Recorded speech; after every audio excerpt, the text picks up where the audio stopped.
Você está no canal Eu Estudo a Lição com o pastor Samuel Camilo.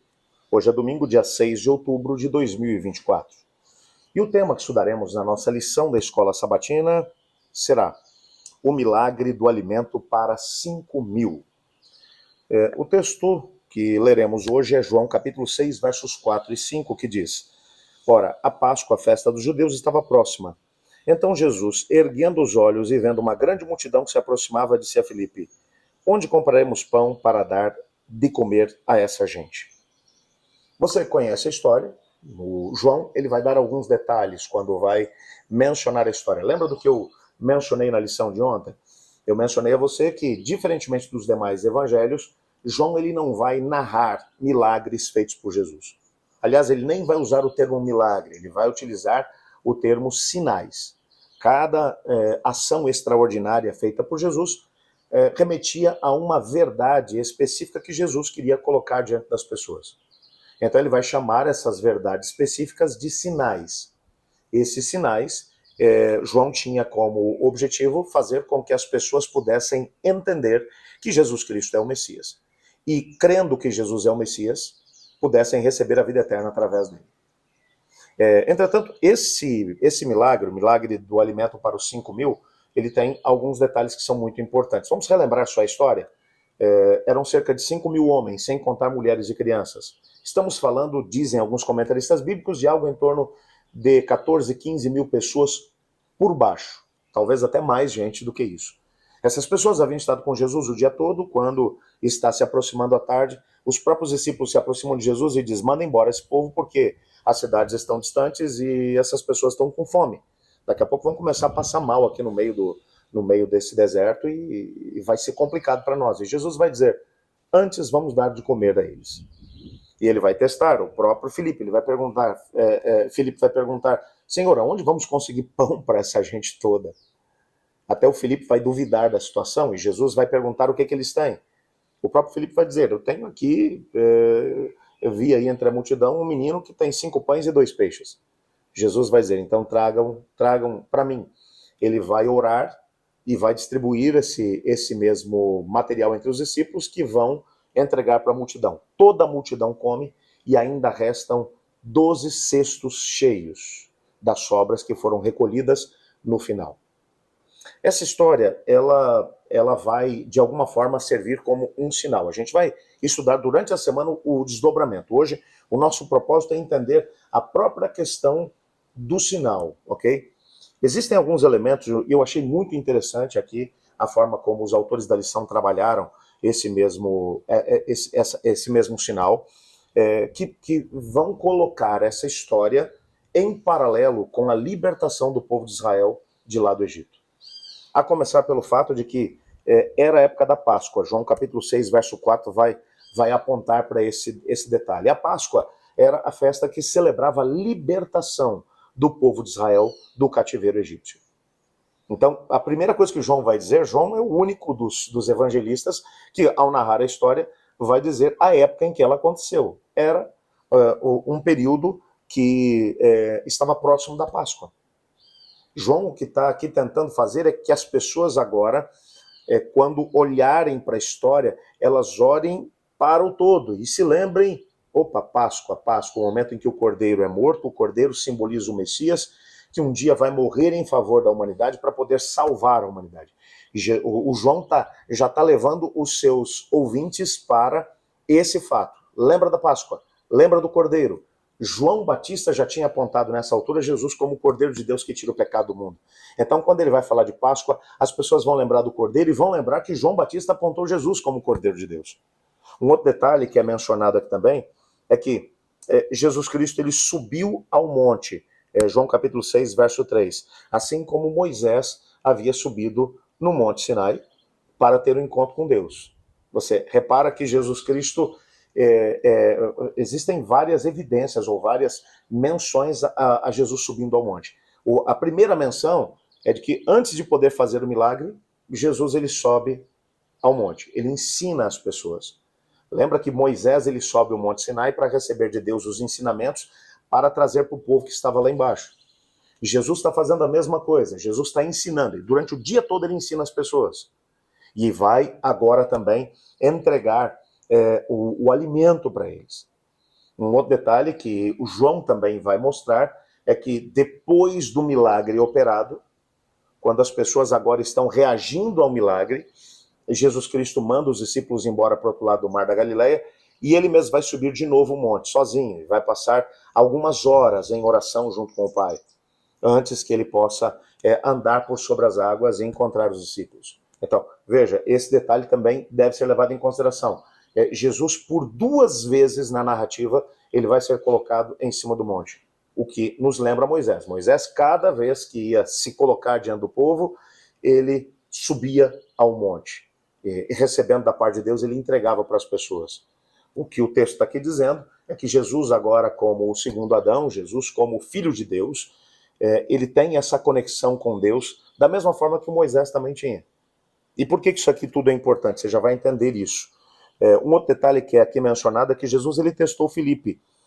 João capítulo 6, versos 5 e 6. Assim como os israelitas foram provados lá no deserto. Você vai se lembrar que na narrativa relacionada aos israelitas, o texto bíblico menciona que houve várias provas que foram feitas em relação aos israelitas. E eles falharam em todas elas. E o texto bíblico vai dizer que quando Jesus está testando Filipe, Filipe também falhou, porque Filipe não acreditou que Jesus fosse capaz de fazer o milagre. Jesus vai perguntar para Filipe, Filipe, onde vamos encontrar pão para poder dar de comer para essa gente toda?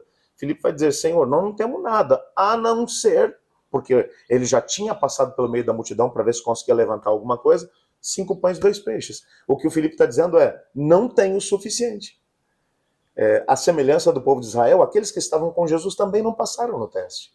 É isso que ele está dizendo.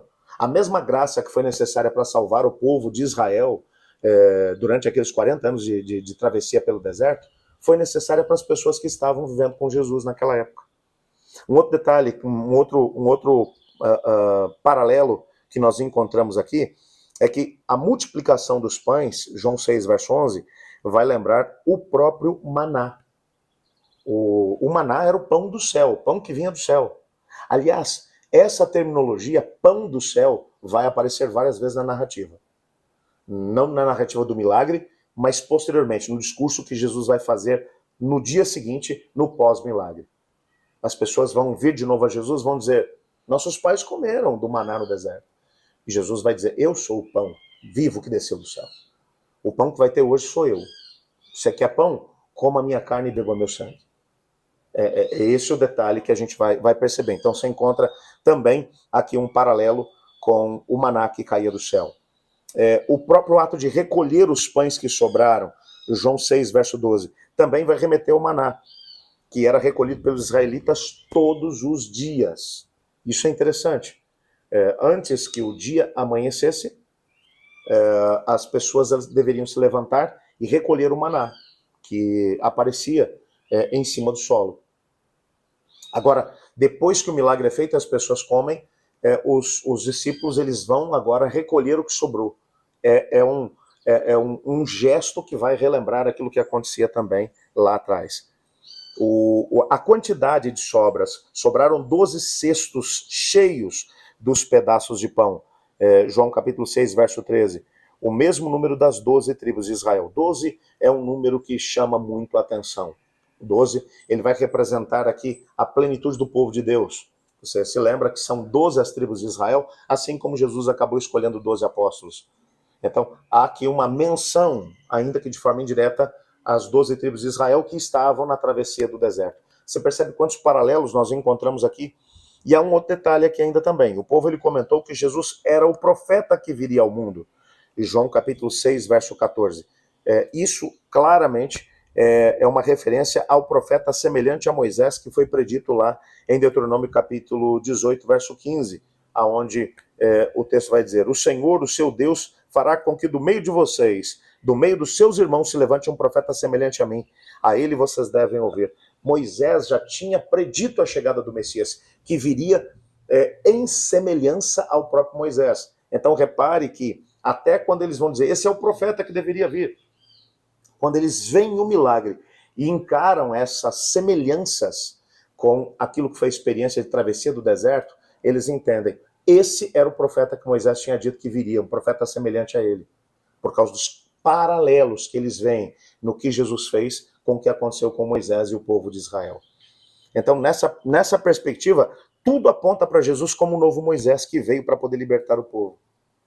E o nosso guia de estudos vai terminar dizendo assim, João descreve Jesus não apenas fazendo sinais e maravilhas, mas sinais e maravilhas que, em seu contexto, deveriam ter tido um significado especial para o povo judeu. Cristo estava apontando, em essência, para a sua própria divindade. E as pessoas entenderam isso. Como foi que eles reagiram diante disso? A gente vai ver durante a semana, mas eu já adianto para você. Alguns creram que Jesus era o Filho de Deus. Entenderam o que estava acontecendo e disseram, opa, é ele o que deveria vir. Outros simplesmente ignoraram esse fato e acabaram deixando de lado o Senhor Jesus. A grande questão que a gente tem que escolher agora, depois de tanto tempo passado desses eventos, olhando para o Evangelho de João, é entender como é que nós reagiremos diante disso tudo. O sinal é inequívoco. O paralelo com o que havia acontecido na época de Moisés também é inquestionável. Será que nós estamos entendendo isso? Estamos percebendo que o que Cristo fez pelo povo de Israel, salvando-os pela sua graça mediante a fé? Aquilo que ele fez enquanto esteve aqui na terra, também salvando pessoas pela graça mediante a fé, é o que ele quer fazer hoje. O que é que ele espera de nós? Que creiamos que ele é o Filho de Deus. E crendo nele que tenhamos a vida eterna. Creia nele. Coloque sua vida nas mãos dele. E você experimentará a alegria de fazer parte do povo de Deus. Ore comigo. Obrigado, Senhor, por tua palavra e pela certeza que temos de que Jesus é Deus, é o Filho de Deus. Ajuda-nos a podermos entender isso ao estudarmos os sinais feitos por ele, mencionados por João. Nos colocamos em tuas mãos, pedindo uma bênção especial também nesse momento para cada pessoa que ora conosco. Pessoas que estão precisando de uma intervenção, de uma cura, de um milagre, de uma intervenção da parte do céu. Assim como Cristo agiu há 2000 anos atrás, age também, Pai. Aqueles que precisam de um milagre, seja ele de qualquer origem ou de qualquer semelhança com aquilo que aconteceu no passado, os que precisam de milagres financeiros, milagres na área da saúde, milagres na área da restauração, da transformação, opera de maneira extraordinária, porque cremos que Jesus é Deus. E é no nome dele que oramos. Amém. Eu estudo a lição, e você?